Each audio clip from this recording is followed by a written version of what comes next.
यमराज ने बताया, मनुष्य को मौत नहीं मारती, यह 6 अवगुण मारते हैं। एक समय की बात है, भगवान श्री राम अपनी राजसभा में बैठे हुए थे।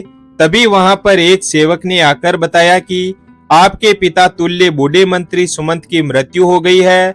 उनकी स्त्री सती होने के लिए आपकी आज्ञा चाहती है। इस प्रकार श्री राम यह बात सुनकर तुरंत सुमंत के घर पहुंचे और वहां पर जाकर उन्होंने सुमंत की जन्म कुंडली मंगवा कर देखी तो पता चला कि सुमंत की आयु तो 9,999 वर्ष और 11 महीने की थी, जिसमें से सारी आयु तो बीत चुकी थी, केवल 9 दिन शेष बचे हुए थे। यह देखकर प्रभु श्री राम ने गुरु वशिष्ठ को बुलवाया और उनसे कहा, हे गुरुदेव, सतयुग में मनुष्य की आयु 1,00,000 वर्ष की निश्चित की गई है, त्रेता युग में 10,000 वर्ष की निश्चित की गई है, द्वापर युग में 1,000 वर्ष की निश्चित की गई है और कलयुग में 100 वर्ष रखी गई है। फिर भी यमराज ने मेरे राज्य में मेरा अपमान करके इस नियम का उल्लंघन किया है।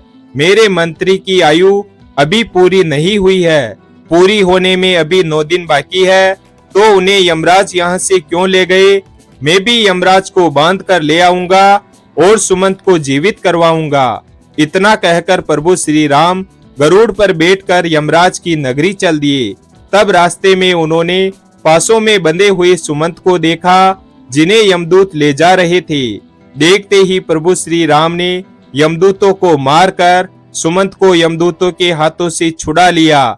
यह देखकर यमदूतों ने विनय पूर्वक कहा, हे राजा राम, हमने आपका क्या बिगाड़ा है जिसके लिए आपने हमें ऐसा दंड दिया? प्रभु श्री राम कहने लगे, यमदूतों, अभी इसके जीवन के 9 दिन बाकी है, तो तुम इन्हें पहले ही क्यों ले जा रहे हो? जब इनके दिन पूरे हो जाएंगे तब आकर तुम इन्हें ले जाना, तब मैं कुछ नहीं कहूंगा।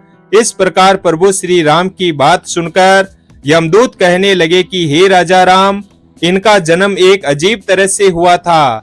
पहले दिन इनकी माँ की कोख से दोनों हाथ और मुख बाहर आए थे और धीरे धीरे उनके पूरे शरीर को बाहर आने में पूरे 9 दिन लग गए थे। शुभ मंत्रों से पंडित ने इनकी रक्षा की थी, इसलिए इनका नाम सुमंत पड़ा। प्रभु, आप जो इनके 9 दिन बाकी बता रहे हो वे संदिग्ध है, इसलिए हमारा कोई दोष नहीं है। आप इन्हें व्यर्थ ही हमसे छीन रहे हो और हमको व्यर्थ में मारा है।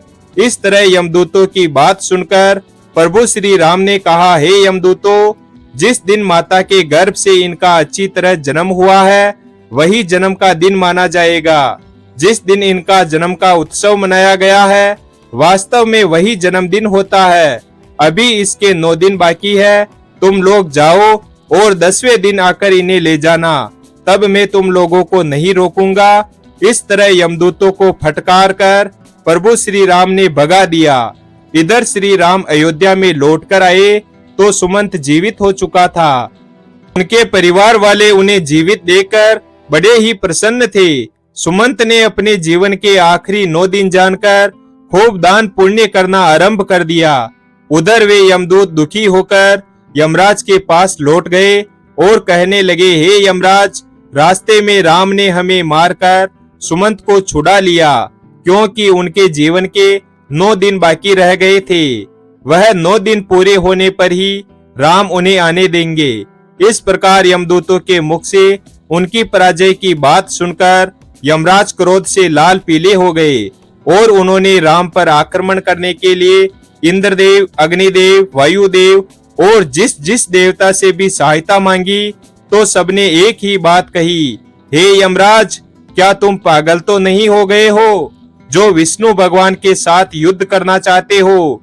चुपचाप यहाँ से अपनी यमपुरी लौट जाओ। श्री राम का तुम क्या कर लोगे? जब सबने यमराज की सहायता करने के लिए मना कर दिया तो यमराज अपनी ही सेना लेकर श्री राम के साथ युद्ध करने के लिए अयोध्या को चल पड़े। वहां पर पहुंचकर चारों ओर से अयोध्या नगरी को घेर लिया। यमराज के द्वारा अयोध्या नगरी को घेरा हुआ देखकर प्रभु श्री राम ने लव को यमराज से युद्ध करने के लिए भेजा। राम के छोटे पुत्र लव और यमराज के बीच भयंकर युद्ध होने लगा। लव के बाणों से यमराज के सभी योद्धा क्षण मात्र में ही धराशायी हो गए। उन सब की यह हालत देखकर यमराज और भी ज्यादा क्रोधित हो उठे। अंत में यमराज ने लव पर अपना यमदंड छोड़ दिया। यमदंड को देखकर लव ने यमराज पर ब्रह्मास्त्र छोड़ दिया, जिसे देखकर यमदंड वापस लौट गया और लव के द्वारा छोड़ा हुआ ब्रह्मास्त्र यमराज के पीछे पड़ गया। ब्रह्मास्त्र को देखकर यमराज प्राण बचाने के लिए भागने लगे। उधर जब सूर्य देव ने देखा कि ब्रह्मास्त्र से यमराज का बच पाना मुश्किल है, तो घबराकर सूर्य देव राम के छोटे पुत्र लव के पास आए और प्रार्थना करने लगे, हे पुत्र, इस ब्रह्मास्त्र को लौटाकर यमराज के प्राण बचा लो, क्योंकि तुम हमारे ही वंश में उत्पन्न हुए हो और यह यमराज मेरा ही बेटा है। क्या तुम अपने पूर्वज यमराज को मार डालना चाहते हो? इस प्रकार सूर्य देव के निवेदन पर लव ने ब्रह्मास्त्र को लौटा लिया। तब यमराज अपने पिता सूर्य को आगे करके श्री राम के पास गए। श्री राम ने सूर्य देवता का पूजन किया और यमराज ने श्री राम से क्षमा मांगी। युद्ध भूमि में जितने भी आदमी मर गए थे, उन पर इंद्रदेव ने अमृत वर्षा करके सबको जीवन दान दिया। उसके बाद श्री राम ने यमराज से कहा कि जब तक मैं अयोध्या नगरी पर शासन कर रहा हूँ, तब तक तुम उन्हीं मनुष्य को अपने लोक में ले जा सकते हो जिनकी आयु पूर्ण हो चुकी है। उसी दिन से राम ने पूरी पृथ्वी पर यह घोषणा करवा दी कि आज के बाद कोई मनुष्य अपने नित्य कर्म को ना छोड़े, ब्राह्मणों का कोई अपमान ना करें, किसी के साथ द्वेष भाव ना रखें, कोई किसी के धन को ना चुराएं और अगर धन चुराएगा तो उसे दंड मिलेगा। दुराचारियों को कड़ा दंड दिया जाएगा। धर्म कर्म सदा होता रहे। यदि किसी की अकाल मृत्यु हो तो तुरंत हमारे पास लेकर आएं, उसे तुरंत जीवित किया जाएगा। यमराज को भगवान श्री राम ने यह सख्त निर्देश दिया था कि हमारे राज्य में कभी भी किसी की अकाल मृत्यु नहीं होनी चाहिए। तब यमराज ने कहा, हे प्रभु, मैं तो वैसे भी किसी को नहीं मारता हूँ, सब अपने कर्मों से ही जन्म और मृत्यु पाते हैं। मैं तो निमित्त मात्र हूँ।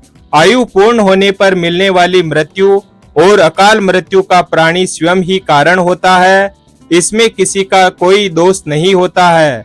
मुझे तो आपने माध्यम बनाकर जो जिम्मेदारी सौंपी है, मैं तो उसी का पालन कर रहा हूँ। जन्म देने वाले और मारने वाले तो आप हो। आपके द्वारा लिखे गए विधान में से मैं तो किसी के जीवन में एक क्षण ना तो घटा सकता हूँ और ना बढ़ा सकता हूँ। यह तो आपके हाथ में है भगवान।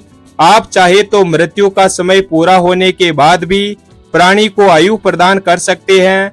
आप चाहे तो उसे समय से पहले भी मृत्यु प्रदान कर सकते हैं। आप चाहे तो ब्रह्मा के लिखे हुए लेख को भी बदल सकते हैं और आपने यह किया भी है। आपके राज्य अभिषेक के लिए वशिष्ठ मुनि ने शुभ मुहूर्त निकाला था, फिर भी आपने राजा ना बनकर वनवास धारण किया था। सब कुछ आपकी इच्छा के अनुरूप ही होता है। सुख दुख, जीवन मरण, लाभ हानि मनुष्यों के स्वयं कर्मों की उपज होती है। यह 6 अवगुण मनुष्य की आयु को क्षीण करती है।